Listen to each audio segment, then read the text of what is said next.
In 2007, Netflix was a library. In 2024, Netflix was still a library. In 2026, Netflix is becoming an entertainment ecosystem. And that is not rebranding, that is a different business model. And when a company with 325 million subscribers changes what they are, the whole TV industry better should pay close attention. Here is how we will break this down.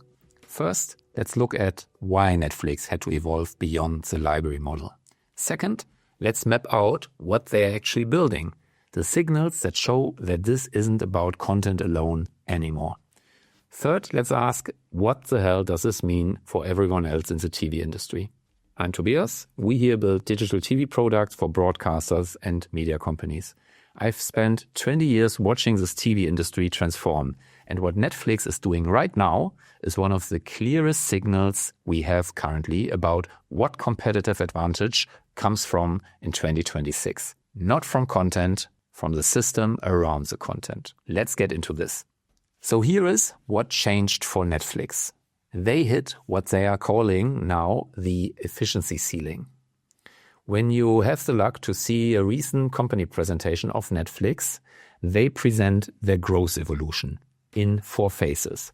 Accelerate time to market for features, lower costs, innovate, scale new experiences. And they are marking the first 2 phases as complete. In their exact words, further efficiency gains have diminishing returns for us. So what's left for them? There is one clear growth path, technological differentiation. Not more content, not cheaper content, different experiences competitors cannot replicate easily. So what?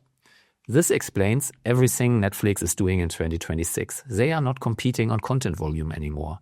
They are competing on what their product can do, a library alone cannot.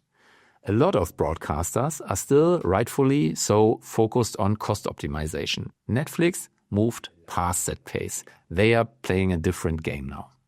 For 15 years, Netflix model was straightforward. Build the largest library. Make it easy to find, make it easy to watch. And that worked until the market changed. Discovery moved to TikTok and Instagram. Attention moved to YouTube and gaming. And users started asking, hey, why am I paying for 5 streaming services when I only can watch 2 shows a month? The library model has a structural weakness these days. Libraries are interchangeable. If you are just renting out content and someone else offers similar content for less money, so why stay? Netflix needs to become something structurally different. Not a better library, a different category of product, an entertainment ecosystem. It's all about the UI as an entertainment layer. Let me show you what entertainment ecosystem actually means in practice. Signal 1. Netflix is transforming the home screen. They are using graphics players, technology that lets characters break out of static thumbnails and animate across the whole interface. If you've been using Netflix lately, you've probably seen this. Wednesday Addams does not just sit in a poster frame anymore. She moves. She interacts with the UI itself. The Squid Game set pieces extend beyond the thumbnail boundaries. And why does this matter so much? In a market where everyone has good content, differentiation moves in the interface. Netflix wants the act of browsing to become engaging. They want time on platform before you even start a video. That's not library design. That is ecosystem design. So what about this? Netflix is competing for attention at every layer, not just during playback. The home screen is becoming a retention surface, not just a navigation tool. Signal number 2, gaming. But not gaming as content, gaming as retention architecture. Netflix is using computer vision to turn your phone into a game controller. So no console purchase, just software. Your phone becomes the input device. Your TV is a screen.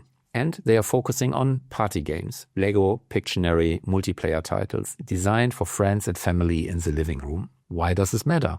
Because co-playing creates retention. Content alone cannot. If your household plays a game on Netflix every Friday night, canceling becomes a different conversation. It's not one person's decision anymore. It's a household conversation. So what? Netflix is building behavioral lock-in. Not we have the show you want, but we are part of your weekly family routine. That's retention mechanics content alone cannot create. With 325 million subscribers globally, Netflix just created a potential installed base of 325 million consoles without manufacturing a single piece of hardware. Signal 3. Live content with interaction layers. Netflix secured exclusive US and Canada rights for the FIFA Women's World Cup in 2027 and 2031. They are building curated multiview experiences for it. We are testing live voting via remote for talent shows. They are solving sports discovery before even they scale sports. Why does this matter so much? Because Netflix is attacking the problem that's been killing streaming value for years now. It's, I'll watch it later. Catch-up viewing devaluates ad inventory. It kills the live social moment. But if you can vote during a live show, if you can impact the outcome, you better show up live. Results, updates in milliseconds. You participate. You matter. If you watch later, you cannot do any of this. And for sports, if Netflix make live feel as reliable and discoverable as on demand, they unlock a category of programming that drives weekly habits. So what? Netflix is creating appointment viewing inside an on-demand product. That's not a content strategy. That's behavioral design. They are engineering when and why you show up. Signal number 4, the ecosystem defense.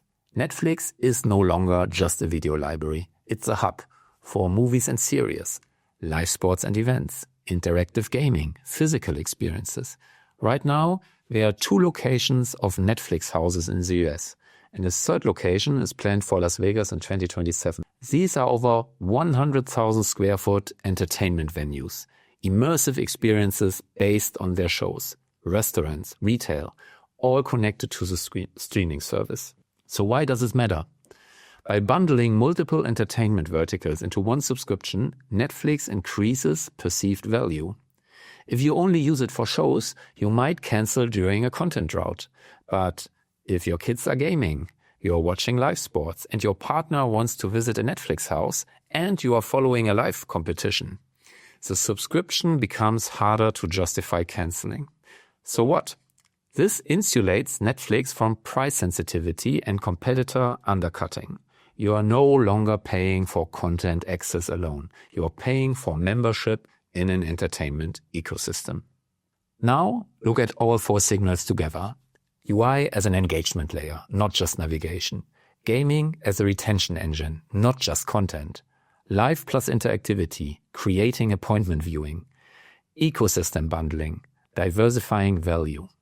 That is the shift. Netflix has moved from collecting content to engineering behavior, from subscribers to members. So what? If you are building OTT platforms or if you're running a broadcaster, then that is the question.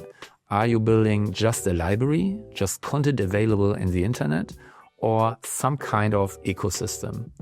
If your product is currently only content plus search plus a play button, you might be competing in the old game. And the old game is commoditizing quickly. Netflix, as usual, is setting a new baseline in the market. They are saying streaming services in 2026 and beyond need engagement surfaces, retention mechanics, and interaction layers, not bigger libraries. Netflix is not the only company that can build this. But they are moving, as usual, fast enough to define what competitive means going forward for all of the TV industry. They are the benchmark, not because they are perfect, but because they are showing what's technically and operationally feasible at 325 million subscriber scale. Here is my takeaway. Netflix in 2026 isn't becoming a sports network or a gaming company. Netflix is redefining what it means to be a streaming service. From passive consumption to active engagement, from content access to behavioral systems. Content is still the reason people show up. But the ecosystem around it is what decides who stays and who builds a sustainable business. If this was useful, please let me know in the comments, because we can do a follow-up on this, how you can apply this principle on your OTT service this year. What engagement mechanics actually work, what metrics matter, and how to design retention into your OTT product. Because understanding what Netflix is doing is interesting. Understanding how to apply it to your platform, that's obviously the competitive edge. In 2026, content is still important, but ecosystems and engagement decide who get paid.